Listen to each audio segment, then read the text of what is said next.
சட்டம் எங்க போனது? 1991 வழிபாட்டு உரிமை சட்டம் கொண்டு வரப்பட்டது. அது எங்கே சென்றது? நீதி அரசர்களால் மதிக்கப்படவில்லை, அதிகாரத்தில் உள்ளவர்களால் அது மதிக்கப்படாமல் சென்று விட்டது. இப்படி அடுக்கடுக்காக இஸ்லாமியருடைய பள்ளிவாசல்களை இடிப்பதற்கு ஒரு கூட்டம் இன்றைக்கு தயாராகிவிட்டது. அரசியல் சாசன சட்டம் இன்றைக்கு குப்பையில் தூக்கி எறியப்பட்டு அவர்களுடைய மனசாட்சிக்கு உட்பட்டு பாசிசத்தை விதைப்பதற்கு இன்றைக்கு அவர்கள் தயாராகிவிட்டார்கள் என்று சொன்னால் இஸ்லாமியருடைய உரிமைகள் மெல்ல மெல்ல பறிக்கப்பட்டு வருவதை நீங்கள் பார்ப்பீர்கள். பள்ளிவாசல் கீழே ஆலயங்கள் இருந்தது, சிலைகள் இருந்தது என்று ஒரு கூட்டம் அலைகிறது என்று சொன்னால் 15ஆம் நூற்றாண்டு 16ஆம் நூற்றாண்டில் கட்டப்பட்ட பள்ளிவாசல்கள் இன்றைக்கு போக்குவரத்திற்கு இடையூறாக இருக்கிறது, ஆக்கிரமிப்பில் கட்டப்பட்டு இருக்கிறது என்று அடுக்கடுக்காக பள்ளிவாசல்களை இடித்து தரைமட்டமாக்கக்கூடிய ஒரு பாதகமான நிகழ்வுகள் நடந்து கொண்டிருக்கிறது. ஊபியில பாத்தீங்கன்னா நூர்ஜஹான் என்கின்ற 18ஆம் நூற்றாண்டில் கட்டப்பட்ட பள்ளி 185 ஆண்டுகள் ஆகிறது. அந்த பள்ளிவாசலில் தொடர்ச்சியாக மக்கள் தொழுது கொண்டிருக்கிறார்கள். இரவோடு இரவாக பொதுப்பணித்துறையை கையில் வைத்துக் கொண்டு அந்த பள்ளிவாசலை இடித்து தரைமட்டமாக்கி இருக்கிறார்கள். சொன்ன காரணம் என்ன தெரியுமா? இது ஆக்கிரமிப்பில் கட்டப்பட்டிருக்கிறது. 180 ஆண்டுகளுக்கு முன்பு அந்த இடம் எப்படி இருக்கும்? அது போக்குவரத்துக்கு இடையூறா இருக்குமா? அடுக்கடுக்கான பொய்களை சொல்லி இந்தியாவில் மட்டும் சுமார் 118 பள்ளிவாசல்கள் தொல்லியல் துறையின் கீழ் இருக்கிறது. சுமார் 118 பள்ளிவாசல்களில் வணக்க வழிபாடுகள் முடக்கப்பட்டிருக்கிறது. அந்த பழமையான கட்டுமான பணிகளை நாங்கள் பாதுகாக்கிறோம் என்கின்ற பெயரில் பள்ளிவாசல்களில் வணக்க வழிபாடுகள் முற்றிலுமாக தடுக்கப்பட்டிருக்கிறது. அவருடைய கட்டுப்பாட்டில் இருக்கக்கூடிய அனைத்து ஆலயங்களிலும் பூஜை நடத்தப்படுகிறது. அவர்களுடைய வணக்க வழிபாடுகள் நடத்துவதற்கு தொல்லியல் துறை அனுமதிக்கிறது. ஆனால் இஸ்லாமியருடைய பள்ளிவாசல்களில் மட்டும் தொழுவதற்கு அனுமதி இல்லை என்கின்ற ஒரு சட்டத்தை வைத்து அவர்களை முடக்குகிறார்கள் என்று சொன்னால் திட்டம் என்ன தெரியுமா? அஸ்ஸலாமு அலைக்கும் வரஹ்மத்துல்லாஹி வபரகாத்துஹு. அன்பிற்கினிய சகோதர சகோதரிகளே, கேள்விக்குறியாக்கப்படும் வழிபாட்டு உரிமைகள் என்கின்ற தலைப்பில் இன்றைக்கு நம்முடைய வணக்க வழிபாடுகள் என்கின்ற அந்த உரிமை எந்த அளவிற்கு பறிக்கப்பட்டிருக்கிறது? ஒரு ஜனநாயக நாட்டில், பன்முக தன்மை கொண்ட ஒரு நாட்டில் எந்த அளவிற்கு இஸ்லாமியர்களுடைய வணக்க வழிபாட்டு உரிமைகள் தடுக்கப்பட்டிருக்கிறது என்பதை இந்த உரையில் நாம் தெரிந்து கொள்ள கடமைப்பட்டிருக்கின்றோம். இஸ்லாமிய மார்க்கத்தை பொறுத்தவரை வணக்க வழிபாடு என்பது ஒவ்வொரு இஸ்லாமியன் மீதும் கடமையாக்கப்பட்ட ஒன்றாக இருக்கிறது. மறுமை நாளில் அவன் விசாரிக்கக்கூடிய அந்த தருணத்தில் அந்த விசாரணையின் முதல் கேள்வியை வணக்க வழிபாடு கொடுத்து இருக்கும் என்பதனால் இந்த பூமியில் வாழக்கூடிய ஒவ்வொரு இஸ்லாமியர்களும் படைத்த இறைவனை குறித்த நேரத்தில் வணக்க வழிபாடு செய்ய வேண்டியது அவர்களுடைய கடமையாக இருக்கிறது. வணக்க வழிபாடுகளோடு இருக்கக்கூடியவர்கள் மறுமையில் இறைவனின் கருணையும் அன்பையும் பெற்று சொர்க்கத்திற்கு செல்லக்கூடியவர்களாக இருக்கின்றார்கள். அந்த அளவிற்கு வணக்க வழிபாடுகளை பற்றி இந்த இஸ்லாமிய மார்க்கம் மிக கடுமையாக நிறைய இடங்களில் வலியுறுத்துவதை நாம் பார்க்கின்றோம். அப்ப வணக்க வழிபாடுகள் என்பது இஸ்லாமியர்களுக்கு மிக முக்கிய கடமைகளில் ஒன்று. அதை ஒவ்வொரு முஸ்லிமும் நிறைவேற்ற வேண்டும். அப்படி நிறைவேற்றுவது ஒவ்வொரு முஸ்லிமின் கடமையாக இருக்கக்கூடிய இந்த தருணத்தில் இந்த நாட்டில் வாழக்கூடிய இஸ்லாமியர்கள் இந்த வணக்க வழிபாடுகளுக்கு இந்திய அரசாங்கம், இந்தியாவில் இருக்கக்கூடிய அரசியல் சாசனம் எந்த அளவிற்கு உரிமைகளை வழங்கியிருக்கிறது, அந்த உரிமைகள் இன்றைக்கு எந்த அளவிற்கு பறிக்கப்பட்டிருக்கிறது என்பதையும் நாம் தெரிந்து கொள்ள வேண்டும். இஸ்லாமியர்களுக்கு வணக்க வழிபாடுகள் மிக மிக அவசியமான ஒன்று. அந்த வணக்க வழிபாடுகள் குறித்து ஒவ்வொரு இஸ்லாமியனும் கவலைப்பட்டுக் கொண்டிருக்கின்றான். அந்த வணக்க வழிபாடுகளை நிறைவேற்றுவதற்கு இறை இல்லங்களை தேடி சென்று கொண்டிருக்கின்றான். அவனுக்குரிய அந்த உரிமைகள் வழங்கப்பட வேண்டும் என்கின்ற ஒரு உயரிய நோக்கத்தோடு இந்தியாவுடைய அரசியல் சாசன சட்டம் டாக்டர் அம்பேத்கர் அவர்கள் தலைமையில் உருவாக்கப்படும் பொழுது இஸ்லாமியர்களுடைய உணர்வுகளை புரிந்து கொள்ள வேண்டும், அவர்களுடைய மார்க்கம் என்ன சொல்கிறது என்பதை தெரிந்து கொள்ள வேண்டும் என்பதற்காக அந்த அரசியல் சாசன சட்டத்தை உருவாக்கும் பொழுது அதில் இஸ்லாமியர்களும் இடம்பெற வேண்டும் என்பதை வலியுறுத்தப்பட்டு அந்த அரசியல் சாசன சட்டம் உருவாக்கப்பட்ட குழுவில் இஸ்லாமியர்களும் இடம்பெற்றிருந்தார்கள். என்ன காரணம் என்று சொன்னால், இஸ்லாமியர்களுடைய அந்த மார்க்க கோட்பாடுகள் என்ன சொல்கிறது, அந்த கோட்பாடுகளுக்கு ஏற்ப சாசனம் உருவாக்கப்பட வேண்டும் என்கின்ற நோக்கத்தில் அந்த அரசியல் சாசன சட்டம் உருவாக்கப்பட்டது. அந்த அரசியல் சாசன சட்டத்தில் 25வது பிரிவு என்ன சொல்கிறது என்றால், இந்தியாவில் இருக்கக்கூடிய அனைத்து மதத்தினரும் அவர்கள் சுதந்திரமாக வணக்க வழிபாடுகள் செய்வதற்கு, அவர்களுடைய மார்க்க கொள்கையை பின்பற்றுவதற்கு, அவர்கள் ஒரு மதத்தை பின்பற்றுவதற்கு, பின்பற்றக்கூடிய மதத்தை பிறருக்கு பிரச்சாரம் செய்வதற்கு அனைத்து உரிமைகளும் உண்டு என்ற அந்த அரசியல் சாசன சட்ட பிரிவு 25 தெள்ள தெளிவாக சொல்கிறது. ஏன் இந்த அளவிற்கு தெள்ள தெளிவாக சொல்கிறது என்று சொன்னால், அந்த சாசனத்தை உருவாக்கிய குழுவில் இஸ்லாமியர்கள் ஏற்பட்டிருந்தார்கள். இஸ்லாமியருடைய கடமைகள் என்ன? பன்முகத்தன்மை கொண்ட இந்த நாட்டில் இஸ்லாமியர்களுடைய உரிமைகள் பாதுகாக்கப்பட வேண்டும், அவர்களுடைய மத கோட்பாடுகள் அவர்களுக்கு முழுமையாக பின்பற்றக்கூடிய அந்த வழிமுறைகளை கொடுக்க வேண்டும் என்பதற்காக பல்வேறு ஆய்வுகளுக்கு பிறகு, பல்வேறு ஆலோசனைகளுக்கு பிறகு இந்த அரசியல் சாசனம் என்பது உருவாக்கப்பட்டது. அந்த சாசனம் சொல்கிறது, இந்த இந்தியாவில் ஒருவன் உயிரோடு வாழ்வதற்கு, அவன் எந்த மதத்தை வேண்டுமானாலும் பின்பற்றுவதற்கு, பின்பற்றிய மதத்தை பிறருக்கு பிரச்சாரம் செய்வதற்கு அனைத்து உரிமைகளும் கொடுக்கப்பட்டிருக்கிறது. இது கெஞ்சி பெறுவதற்கோ கேட்டு பெறுவதற்கோ அல்ல, இது அரசியல் சாசனம் கொடுத்திருக்கக்கூடிய உரிமை என்று சொல்கிறது. அப்ப அரசியல் சாசனம் என்ன சொல்கிறது என்று சொன்னால், இந்தியாவில் இருக்கக்கூடிய அனைத்து சிறுபான்மை மக்களும் அவர்களுடைய உரிமையை, அவர்களுடைய மத கோட்பாடை சுதந்திரமாக பின்பற்றுவதற்கு உரிமை உண்டு என்று சாசனம் சொல்கிறது. அந்த சாசனத்தின் அடிப்படையில் தான் இந்தியாவில் இருக்கக்கூடிய அனைத்து அரசியல் கட்சிகளும், அனைத்து அதிகாரத்தில் படைத்தவர்களும் செயல்பட வேண்டும் என்று சொல்கிறது. அனைத்து நீதிமன்றங்களும் அந்த சாசனத்துக்கு உட்பட்ட தீர்ப்புகளை வழங்க வேண்டும் என்று சொல்கிறது. அப்ப அரசியல் சாசனம் என்பது மதிக்கப்பட வேண்டும், அரசியல் சாசனங்களுக்கு உயிரோட்டம் கொடுக்கப்பட வேண்டும், அதை நாட்டில் இருக்கக்கூடிய அதிகாரத்தில் உள்ளவர்களும், நாட்டில் இருக்கக்கூடிய நீதி அரசர்களும் அதை பின்பற்ற வேண்டும் என கடுமையான உத்தரவுகளை அந்த சாசனம் சொல்கிறது.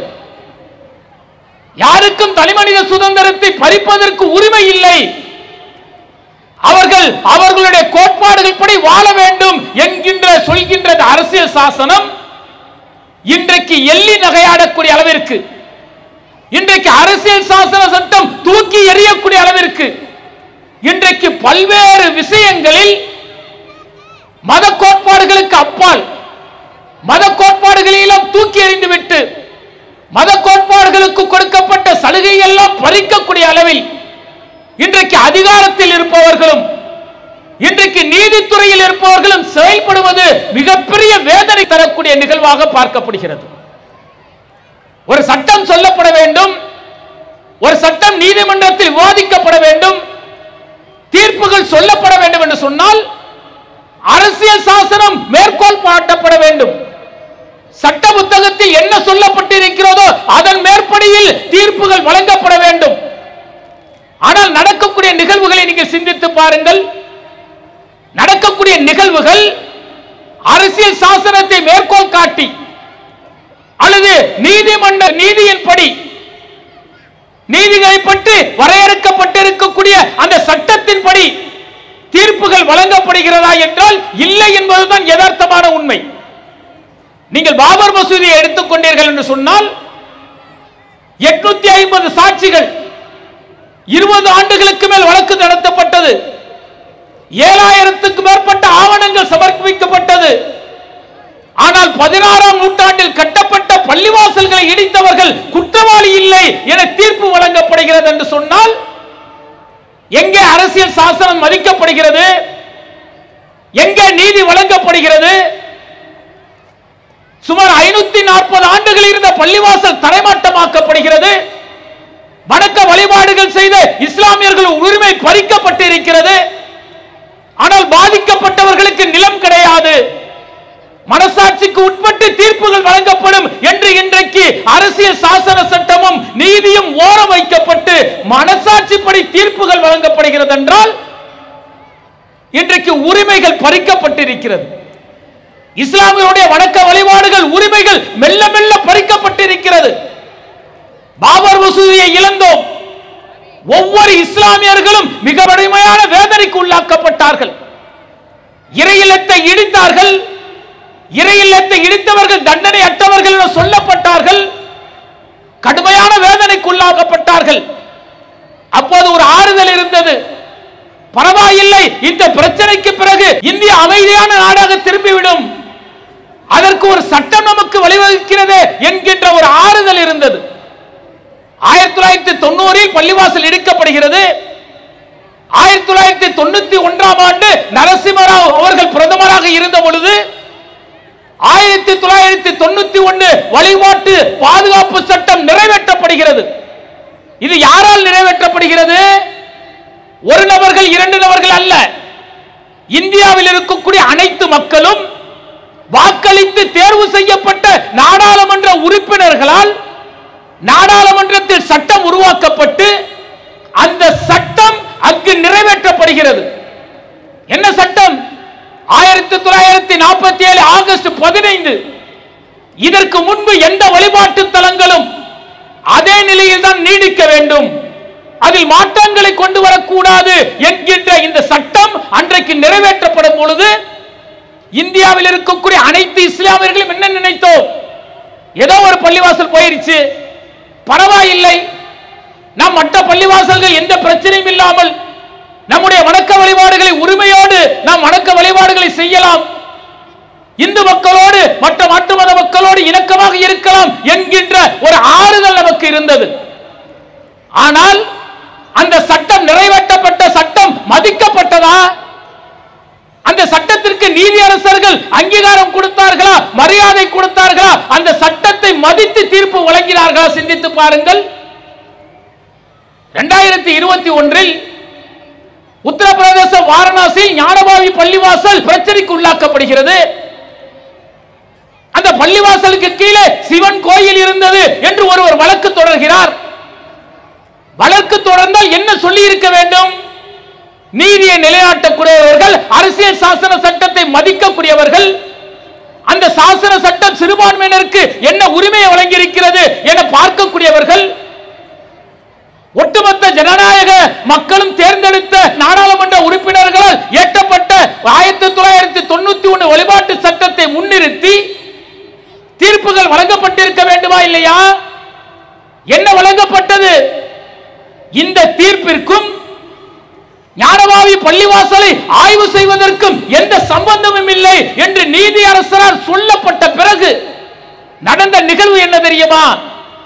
இந்தியாவில் மட்டும், ஊபியில் மட்டும் சுமார் 8 பள்ளிவாசல்கள் இடிப்பதற்கு இன்றைக்கு பாசிச கும்பல்கள் முயற்சி செய்கிறார்கள். என்ன சொல்றாரு நீதி அரசர்? இந்த 1991 வழிபாட்டு உரிமை சட்டம் இருக்கிறது. இந்த சட்டம் ஞானபாவி பள்ளிவாசலில் அடியில் தொல்லியல் துறை ஆய்வு செய்வதற்கோ அல்லது நீதித்துறை ஆய்வு செய்வதற்கோ தடை விதிக்கவில்லை என்று ஒரு தீர்ப்பை வழங்குகிறார்கள். அந்த தீர்ப்பு வழங்கப்பட்ட பிறகு அடுக்கடுக்காக ஒவ்வொரு பள்ளிவாசல்களாக வழக்குகள் தொடங்கப்படுகிறது. ஒவ்வொரு பள்ளிவாசலுக்கிலும் ஆலயங்கள் இருக்கிறது, கோவில்கள் இருக்கிறது என்று சொல்லி தொடர்ச்சியாக வழக்குகள் வருகிறது. வழக்குகள் மட்டும் 12 வழக்குகள் இன்றைக்கு நிலுவையில் இருக்கிறது. இந்த பள்ளிவாசல்கள் எல்லாம் சாதாரணமானதல்லங்க. 16ஆம் நூற்றாண்டில் கட்டப்பட்ட பள்ளிகள். 400-500 ஆண்டுகளாக இஸ்லாமியர்கள் தொழுகை நடத்திக் கொண்டிருக்கக்கூடிய பள்ளிகள். அந்த பள்ளிகளில் தொழுகையின் உரிமையை பறிக்கக்கூடிய வகையில் யாராவது வழக்கு போட்டார்கள் என்று சொன்னால் அந்த பள்ளிவாசலை ஆய்வு செய்வதற்கு தொல்லியல் துறைக்கு இவர்கள் ஆணையிடுகிறார்கள். நீதித்துறையின் மூலம் பள்ளிவாசல் ஆய்வு செய்யப்பட வேண்டும் என்கிறார்கள். வழக்கு தொடர்ந்தவர் பள்ளிவாசல் கீழே ஆலயம் இருக்கிறது, சிலைகள் இருக்கிறது, அதை நாங்கள் பூசிக்க வேண்டும் என்கிறார்கள். உடனே அதற்கு அனுமதி தருகிறார்கள். எங்கே போறது அரசியல் சாசன சட்டம்? எங்கே போனது 1991 வழிபாட்டு உரிமை சட்டம் கொண்டு வரப்பட்டது? அது எங்கே சென்றது? நீதி அரசர்களால் மதிக்கப்படவில்லை. அதிகாரத்தில் உள்ளவர்களால் அது மதிக்கப்படாமல் சென்று விட்டது. இப்படி அடுக்கடுக்காக இஸ்லாமியருடைய பள்ளிவாசல்களை இடிப்பதற்கு ஒரு கூட்டம் இன்றைக்கு தயாராகிவிட்டது. அரசியல் சாசன சட்டம் இன்றைக்கு குப்பையில் தூக்கி எறியப்பட்டு அவர்களுடைய மனசாட்சிக்கு உட்பட்டு அவர்களுடைய கொள்கையை நிலைநாட்ட பாசிசத்தை விதைப்பதற்கு இன்றைக்கு அவர்கள் தயாராகிவிட்டார்கள் என்று சொன்னால் இஸ்லாமியர்களுடைய உரிமைகள் மெல்ல மெல்ல பறிக்கப்பட்டு வருவதை நீங்கள் பார்ப்பீர்கள். சரி, ஒருபுறம் பள்ளிவாசல் கீழே ஆலயங்கள் இருந்தது, சிலைகள் இருந்தது என்று ஒரு கூட்டம் அலைகிறது என்று சொன்னால் இன்னொரு கூட்டம் என்ன செய்கிறான் தெரியுமா? 15ஆம் நூற்றாண்டு 16ஆம் நூற்றாண்டில் கட்டப்பட்ட பள்ளிவாசல்கள் இன்றைக்கு போக்குவரத்திற்கு இடையூறாக இருக்கிறது, ஆக்கிரமிப்பில் கட்டப்பட்டு இருக்கிறது என்று அடுக்கடுக்காக பள்ளிவாசல்களை இடித்து தரைமட்டமாக்கக்கூடிய ஒரு பாதகமான நிகழ்வுகள் நடந்து கொண்டிருக்கிறது. ஊபியில பாத்தீங்கன்னா நூர் ஜமா என்கின்ற ஒரு பள்ளி 18ஆம் நூற்றாண்டில் கட்டப்பட்ட பள்ளி 185 ஆண்டுகள் ஆகிறது. அந்த பள்ளிவாசலில் தொடர்ச்சியாக மக்கள் தொழுது கொண்டிருக்கிறார்கள். இரவோடு இரவாக பொதுப்பணித்துறையை கையில் வைத்துக் கொண்டு அந்த பள்ளிவாசலை இடித்து தரமட்டமாக்கி இருக்கிறார்கள். சொன்ன காரணம் என்ன தெரியுமா? இது ஆக்கிரமிப்பில் கட்டப்பட்டிருக்கிறது. ஏன்னா ஒரு 180 ஆண்டுகளாக ஒரு பள்ளிவாசல் இருக்கிறது. 180 ஆண்டுகளுக்கு முன்பு அந்த இடம் எப்படி இருக்கும்? அது போக்குவரத்துக்கு இடையூறா இருக்குமா அல்லது ஆக்கிரமிப்பு செய்யப்பட்டு இருக்குமா? அடுக்கடுக்கான பொய்களை சொல்லி இப்படி அல்லாஹ்வுடைய ஆலயங்களை இடிக்கக்கூடிய ஒரு கூட்டம் தொடர்ச்சியாக பல்வேறு வழிகளை செய்து கொண்டிருக்கிறார்கள். இது ஒரு ஆக்கிரமிப்புங்கிற முறையில் செய்யலாம். அடுத்தது என்ன செய்கிறான் தெரியுமா? தொல்லியலை துறையை வைத்துக் கொண்டு இஸ்லாமியருடைய ஆலயங்களை முடக்கக்கூடிய ஒரு பணியை இன்றைக்கு பாசிசம் செய்து கொண்டிருக்கிறது. இந்தியாவில் மட்டும் சுமார் 118 பள்ளிவாசல்கள் தொல்லியல் துறையின் கீழ் இருக்கிறது. இதில் நீங்க ஹைதராபாத்தில் நிஜாம் இருக்கிறாரே, அவர் கட்டுப்பாட்டில் இருந்த பள்ளிவாசல்களை தவிர சுமார் 118 பள்ளிவாசல்களில் வணக்க வழிபாடுகள் முடக்கப்பட்டிருக்கிறது. நாங்கள் தொல்லியல் துறை கையில் வைத்திருக்கின்றோம், அந்த பழமையான கட்டுமான பணிகளை நாங்கள் பாதுகாக்கிறோம் என்கின்ற பெயரில் பள்ளிவாசல்களில் வணக்க வழிபாடுகள் முற்றிலுமாக தடுக்கப்பட்டிருக்கிறது. தொல்லியல் துறையை போய் இஸ்லாமியர்கள் கோரிக்கை வைக்கிறார்கள். இஸ்லாமியர்கள் நாங்கள் எங்களுக்கான பள்ளிவாசல் நாங்கள் வணங்குவதற்கு வழிவிடுங்கள், எங்களுக்கு அதுக்கான அதிகாரம் இருக்கிறது, அதை செய்து கொடுங்கள் என்று கேட்கும் பொழுது நாங்கள் கொடுக்க மாட்டோம், நாங்கள் அதை பாதுகாக்கிறோம் என்கின்ற பெயரில் இன்றைக்கு தொல்லியல் துறை 118 பள்ளிவாசல்களை தன்னுடைய கட்டுப்பாட்டில் வைத்துக் கொண்டு இஸ்லாமியர்களுடைய வணக்க உரிமைகளை பறித்துக் கொண்டிருக்கிறது. சரி, அப்படிதான் பறிக்கிறான்ல, அதுபோலத்தான் மற்ற மதங்களுடைய ஆலயங்களுக்கு செய்கின்றானா? தேவாலயங்களுக்கோ கோயில்களுக்கோ அப்படி செய்கிறானா என்று சொன்னால் அவருடைய கட்டுப்பாட்டில் இருக்கக்கூடிய அனைத்து ஆலயங்களிலும் பூஜை நடத்தப்படுகிறது. அவர்களுடைய வணக்க வழிபாடுகள் நடத்துவதற்கு தொல்லியல் துறை அனுமதிக்கிறது. ஆனால் இஸ்லாமியருடைய பள்ளிவாசல்களை மட்டும் தொழுவதற்கு அனுமதி இல்லை என்கின்ற ஒரு சட்டத்தை வைத்து அவர்களை முடக்குகிறார்கள் என்று சொன்னால் திட்டம் என்ன தெரியுமா? தௌலதாபாத் என்கின்ற இடத்தில் தொல்லியல் துறை கட்டுப்பாட்டில் பள்ளிவாசல் இருக்கிறது. சுமார் 150 ஆண்டுகால பழமையான பள்ளி. அந்த பள்ளிவாசலின் மெம்பர் படியில் ஒரு சிலையை வைத்து விட்டு வந்த பிறகு என்ன சென்றார்கள் தெரியுமா? இது பாரத மாதா கோவில் என்று சொன்னார்கள். அது இன்றைக்கு தொல்லியல் துறை கட்டுப்பாட்டில் இருக்கக்கூடிய ஒரு பள்ளிவாசல் கோயிலாக மாற்றப்படுகிறது என்றால் இஸ்லாமியருடைய உரிமைகளை மெல்ல மெல்ல பறிப்பதற்கு இன்றைக்கு பாசிசம் தயாராகிவிட்டது. வணக்க வழிபாடுகள் செய்வதற்கு இஸ்லாமியர்கள் கொடுக்கப்பட்டிருந்த அந்த அரசியல் சாசன உரிமைகள் முற்றிலுமாக பறிக்கப்படுகிறது. எத்தனை எத்தனை கொடுமைகள்! கொஞ்ச நெஞ்சமாக கொடுமை செய்யறான். இஸ்லாமுடைய ஆலயங்களை முற்றிலுமாக தரைமட்டமாக்குவதற்கு சுமார் 12,000 பள்ளிவாசல்களை இஸ்லாமியர்கள் இழந்திருக்கிறார்கள் என்று ஒரு புள்ளிவிவரம் சொல்கிறது. 1947க்கு பிறகு டெல்லி கலவரத்திலும், ஹைதராபாத் கலவரத்திலும், குஜராத்தில் நடந்த கலவரத்திலும் பல நூற்றுக்கணக்கான பள்ளிவாசல்கள் தரைமட்டமாக்கப்பட்டிருக்கிறது. அந்த இடம் இன்றைக்கு பள்ளிவாசல்கள் இல்லாமல் தரையாக கிடைக்கிறது என்று ஒரு புள்ளிவிவரம் சொல்கிறது. ஹைதராபாத்தை சேர்ந்த உமர் காலித் என்கின்ற ஒரு சகோதரர் ஒரு ஆங்கில புத்தகத்தை எழுதியிருக்கின்றார்.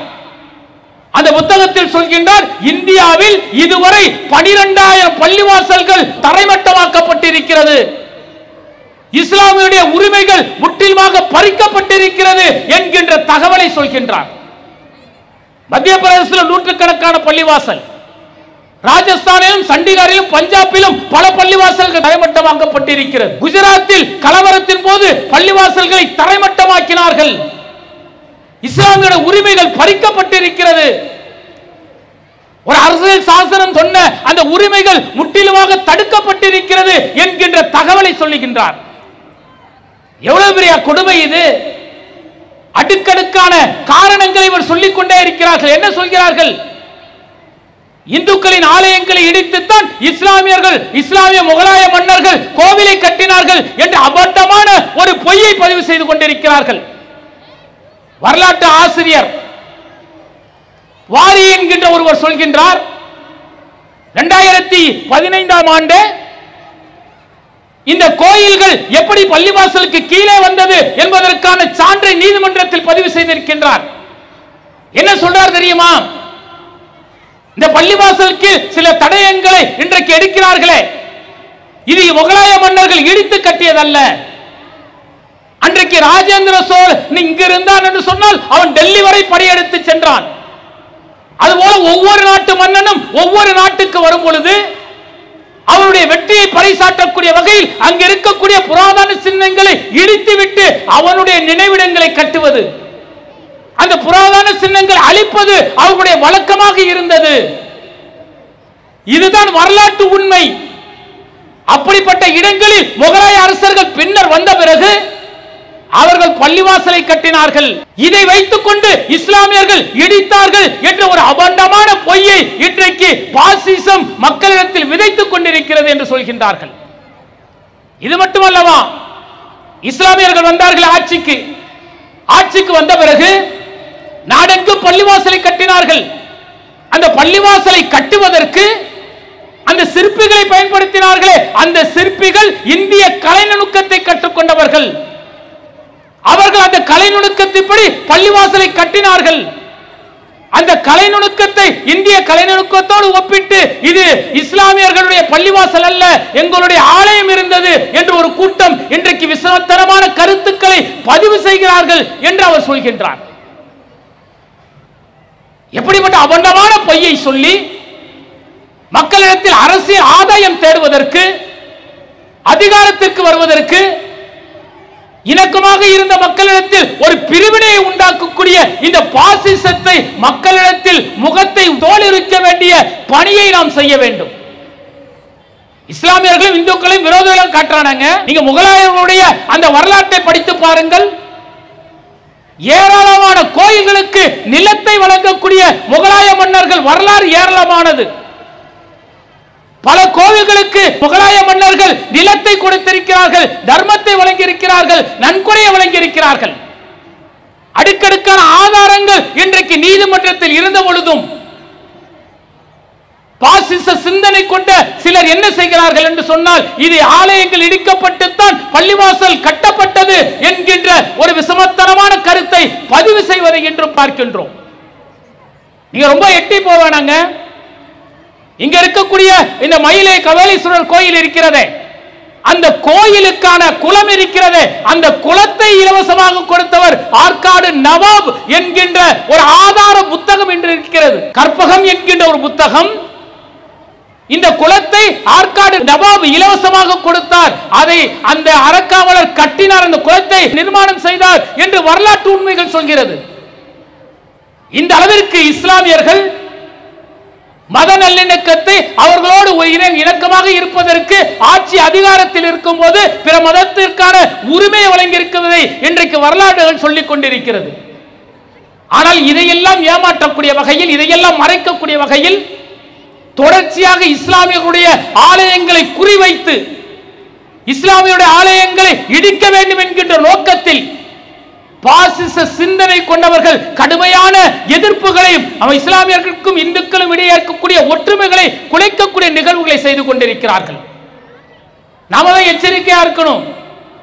வரலாற்று உண்மைகளை மறைப்பதற்கு முயற்சி செய்கிறார்கள். அதை படித்த மக்கள், சாதாரண இந்து மக்களிடத்தில், நம்முடைய சகோதரத்துவத்தோடு இருக்கக்கூடிய இந்து சகோதரரிடத்தில் இதனுடைய வரலாற்று உண்மையை சொன்னோம் என்று சொன்னால் சிந்திக்கக்கூடியவர்கள் சிந்திப்பார்கள். அரசியல் சாசன சட்டம் இஸ்லாமியர்களுக்கு வழங்கியிருக்கக்கூடிய, சிறுபான்மையினருக்கு வழங்கியிருக்கக்கூடிய உரிமையை இந்த பாசிசம் முற்றிலுமாக பறிக்கிறது என்பதை அவர்கள் உணர்வார்கள். கொண்டு வரப்பட்ட சட்டத்தை மதிக்காமல் இன்றைக்கு நீதி வழங்கப்படுகிறது என்பதை உணர்வார்கள். இப்ப சமீபத்தில் ஒரு தீர்ப்பு வந்திருக்கிறது. ஊபியில் அந்த சம்பல் பள்ளிவாசலில் நடந்த அந்த துப்பாக்கி சூட்டில் 5 நபர்கள் மரணித்த பிறகு இன்றைக்கு உச்ச நீதிமன்றம் சொல்லி இருக்கிறது, இனி எந்த ஒரு மனுக்களை விசாரணைக்கு எடுக்க கூடாது, அடுத்த தீர்ப்பு வரும் வரை என கட்டளையிட்டு இருக்கிறது, தீர்ப்பை வழங்கி இருக்கிறது. இப்ப நம்ம ஆறுதல் படுறதா அல்லது கவலைப்படுவதா? ஏற்கனவே 1991 வழிபாட்டு உரிமை சட்டம் கொண்டு வரப்பட்ட போது மற்ற பள்ளிவாசல்களுக்கு பாதுகாப்பு கிடைத்தோம் என நம்பினோமே, அதே நிலை இப்போது சொல்லப்பட்டிருக்கக்கூடிய அந்த தீர்ப்புக்கு தொடருமா என்கின்ற மிகப்பெரிய அச்சம் நம்மிடத்தில் இருக்கிறது. அப்ப நம்ம என்ன செய்ய வேண்டும்? விழிப்புணர்வோடு இருக்க வேண்டும். இன்றைக்கு வரலாற்றை அழிக்கக்கூடிய நிகழ்வுகளை பாசிசம் செய்து கொண்டிருக்கிறது. வரலாற்று புத்தகங்களில் இஸ்லாமியர்கள் செய்த தியாகங்கள், அவருடைய ஆட்சி முறைகள், அதை ஒட்டுமொத்தமாக அழிக்கக்கூடிய முயற்சிகள் நடைபெறுகிறது. ஊர்ல பெயர் இருந்துச்சுன்னா, நகரத்தின் பெயர் இருந்தால், தெருவின் பெயர் இருந்தால், ஏதாவது பூங்காவிற்கு இஸ்லாமியுடைய பெயர்கள் இருந்தால், முகலாய மன்னர்களுடைய பெயர்கள் இருந்தால், அதை மாற்றக்கூடிய, அதை அழிக்கக்கூடிய நிகழ்வுகளை இன்றைக்கு பாசிசம் செய்து கொண்டிருக்கிறது. இவர்கள் வரலாற்றை அழிக்கிறார்கள் என்றால் இந்த வரலாற்றை நாம் கொண்டு வருவதற்கான முயற்சிகளை செய்ய வேண்டும். எந்த வரலாறுகள் எல்லாம் அழிக்கப்படுகிறதோ அந்த வரலாறுகளை எல்லாம் மக்களிடத்தில் கொண்டு செல்லக்கூடிய பணியை ஒவ்வொரு இஸ்லாமியர்களும் செய்ய வேண்டும். நாமெல்லாம் பாட புத்தகத்தில் படித்திருப்போம், பாபர் செய்த ஆட்சி, அக்பர் செய்த ஆட்சி, ஜஹாங்கீர் செய்த ஆட்சிகள், பல ஆட்சிகளை நம்ம படித்திருப்போமே. முகலாய மன்னர்கள் வந்த பிறகு இந்த நகரம் எப்படி வெளிச்சி பெற்றது என வரலாற்று உண்மைகள் சொல்லுமே. அந்த வரலாறுகளை இன்றைக்கு குழந்தைகள் படிக்கிறதா? சிந்தித்து பாருங்கள். வரலாற்று புத்தகத்தை புரட்டி பாருங்கள். எல்லாம் ஒட்டுமொத்தமாக மாற்றப்பட்டு விட்டது. அந்த வரலாற்று உண்மைகளை நாம் எடுத்து மற்ற மக்களுக்கு கொண்டு செல்லக்கூடிய வகையில் அந்த பணியை செய்ய வேண்டியது ஒவ்வொரு மக்களுக்கும் உரிமை உள்ள கடமையாக இருக்கிறது. அது ஒவ்வொரு இஸ்லாமியர்களும் செய்ய வேண்டும். அடுத்ததாக, இன்றைக்கு இஸ்லாமியுடைய எண்ணிக்கை கணிசமாக அதிகரித்து வருகிறது. ஒட்டுமொத்த மக்கள் தொகையும் அதிகரித்து வருகிறது. மக்கள் தொகை அதிகரிப்பதற்கேற்ப இறை இல்லங்கள் உருவாக வேண்டும் என்பது கட்டாயம். 100 நபர்கள் இருந்த இடத்தில் இன்றைக்கு 1000 நபர்கள், 10,000 நபர்கள் வந்துவிட்டால் அவர்கள் உரிமைப்படி வணக்க வழிபாடுகள் செய்வதற்கு ஆலயங்களோ தேவாலயங்களோ அவர்களுடைய பள்ளிவாசல்களோ தேவைப்படும். அந்த பள்ளிவாசல்களை அமைப்பதற்கு அரசாங்கம் மிக கடுமையான, மிக எளிமையான வழிகாட்டுதலை கொண்டு வர வேண்டும். யாரோ ஒருவர் எதிர்க்கிறார் என்பதற்காக அந்த பள்ளிவாசலை கட்டவிடாமல் தடுப்பது, அது இஸ்லாமியருடைய வணக்க வழிபாடு உரிமைகளை பறிப்பதற்கு சமமாக இருக்கிறது. அப்ப மக்கள் தொகை எண்ணிக்கைக்கேற்ப பள்ளிவாசல்கள் வர வேண்டும். அந்த பள்ளிவாசல்கள் மிக எளிமையாக அவர்களுக்கு அங்கீகாரம் கிடைக்கக்கூடிய அந்த அங்கீகாரத்தை தமிழக அரசாங்கம் கொடுக்கப்பட வேண்டும். பாசிச சிந்தனை கொண்டவர்கள் அந்த வழியை கையில் எடுத்தார்கள் என்று சொன்னால் அவர்களுக்கு சட்ட ரீதியாக, அரசியல் சாசனம் சொல்லக்கூடிய வழிமுறையில், நீதி ரீதியாக அவர்களுக்கு பதில் சொல்லி அவர்களை ஒடுக்க வேண்டிய கடமை தமிழக அரசுக்கு இருக்கிறது. இப்படி தமிழகத்தில் பார்த்தீங்கன்னா ஒரு சில இடங்களில் சில பாசிச சிந்தனை கொண்டவர்கள் பள்ளிவாசல் கட்டுவதற்கு எதிர்ப்பு தெரிவிக்கும் பொழுது அதிகாரத்தில் இருப்பவர்கள், அதிகாரிகள் அதை கட்டவிடாமல் முற்றிலுமாக தடுக்கக்கூடிய நிகழ்வுகள் இருக்கிறது. நீங்க திருச்சியில பார்த்தாலும் சரி, சென்னை கோயம்பேடில் பார்த்தாலும் சரி, தமிழகத்தில் பல்வேறு இடங்களில் யாரோ இருவர் கடுமையாக எதிர்ப்பு தெரிவித்து விட்டார்கள் என்பதற்காக பள்ளிவாசலை கட்டவிடாமல் தடுக்கக்கூடிய பணியை செய்து கொண்டிருக்கிறார்கள். அப்ப தமிழக அரசு இது போன்ற நிலை வரும் பொழுது கடுமையான நடவடிக்கை எடுத்து அந்த மக்களுக்கு உள்ள அந்த உரிமையை, அரசியல் சாசன சட்டம் வழங்கியிருக்கக்கூடிய அந்த வணக்க வழிபாடுகள் உரிமையை அவர்கள் பெறக்கூடிய வகையில் திருத்தங்கள் செய்ய வேண்டும், சட்டத்தை மிக கடுமையாக்க வேண்டும் என்பதையும் இந்த நேரத்தில் நாங்கள் கேட்டுக்கொள்கின்றோம். இவர்கள் எத்தனை பள்ளிவாசல்கள் இடித்தாலும் சரி, அடுக்கடுக்காக அல்லாஹ்வுடைய ஆலயங்கள் இடித்தாலும் சரி, நாங்கள் கலங்க மாட்டோம். இந்த பூமி எங்கும் வணக்க வழிபாடு செய்வதற்கு படைத்த இறைவன் எங்களுக்கு அனுமதி அளித்திருக்கின்றான். நீ ஒவ்வொரு முறையும் பள்ளிவாசலை இடிக்கும் பொழுது, பள்ளிவாசல் மேல் வழக்குகளை தொடுக்கும் பொழுது, அது லட்சோப லட்ச மக்களின் பார்வைக்கு செல்கிறது. அந்த பார்வை இஸ்லாத்தை பற்றி தெரிந்து கொள்வதற்கு வழிவகுக்கிறது. அதன் மூலம் லட்சோப லட்ச மக்கள் இஸ்லாத்தை நோக்கி வந்து கொண்டிருக்கிறார்கள். இதுதான் யதார்த்தமான உண்மை. அப்ப ஆட்சியில் இருப்பவர்களும் அதிகாரத்தில் இருப்பவர்களும் அரசியல் சாசனத்திற்கு முக்கியத்துவம் கொடுக்க வேண்டும், அதற்கு உயிரோட்டம் கொடுக்க வேண்டும். நீதி சொல்வதற்கு முன்பு அந்த நீதி நீதியாக இருக்க வேண்டும். அதை நீதி ஏற்றுக்கொள்ளக்கூடிய மக்களுக்கு அது சரியானதாக இருக்க வேண்டும். அப்படிப்பட்ட நீதியை நீதி அரசர்கள் சொல்ல வேண்டும் என்பதையும் இந்த நேரத்தில் நாங்கள் கேட்டுக்கொள்கின்றோம். இந்த பாதிப்புகள், துயரங்கள், துன்பங்கள் எங்களை கஷ்டப்படுத்துகிறது, வேதனைப்படுத்துகிறது. எவ்வளவு துயரங்கள் வந்தாலும் துன்பங்கள் வந்தாலும் படைத்த ரப்பை மட்டுமே வணங்கக்கூடிய முஸ்லிமாக நாங்கள் இருக்கின்றோம். அப்படி படைத்த ரப்பை மட்டுமே வணங்கக்கூடிய, இறைவனை மட்டுமே வணங்கக்கூடிய முஸ்லிமாக நாங்கள் இருக்கும் பொழுது எங்களுக்கு இறைவன் என்ன செய்கின்றான் தெரியுமா? ஒரு சிறப்பு வானவரை அனுப்புகின்றான். அவர்கள் வந்து சொல்கிறார்கள், அல்லா தகாஃபு வலா தஹசனு, நீங்கள் அச்சப்படாதீர்கள், கவலைப்படாதீர்கள், உங்களுக்கு வாக்களிக்கப்பட்ட சோனம் கொடுக்கப்பட்டே தீரும் என்று சொல்கிறார்கள். அப்ப நாங்கள் கவலைப்பட மாட்டோம். படைத்த ரப்பை மட்டுமே வணங்கக்கூடிய முஸ்லிமாக இருந்து எங்களுக்கு ஏக இறைவன் காட்டி தந்த அந்த மார்க்க சிந்தனையோடு எங்களுடைய வாழ்வு பயணிக்கும். அதில் எவ்வளவு துயரங்கள் வந்தாலும் துன்பங்கள் வந்தாலும் பொருந்து கொண்டு எங்களுடைய வணக்க வழிபாடுகளை நாங்கள் இறுதி மூச்சு வரை தொடர்வோம் என்று கூறி என்னுடைய உரையை நிறைவு செய்கின்றேன். வாஹிதவனா அல்ஹம்துலில்லாஹி ரப்பில் ஆலமீன்.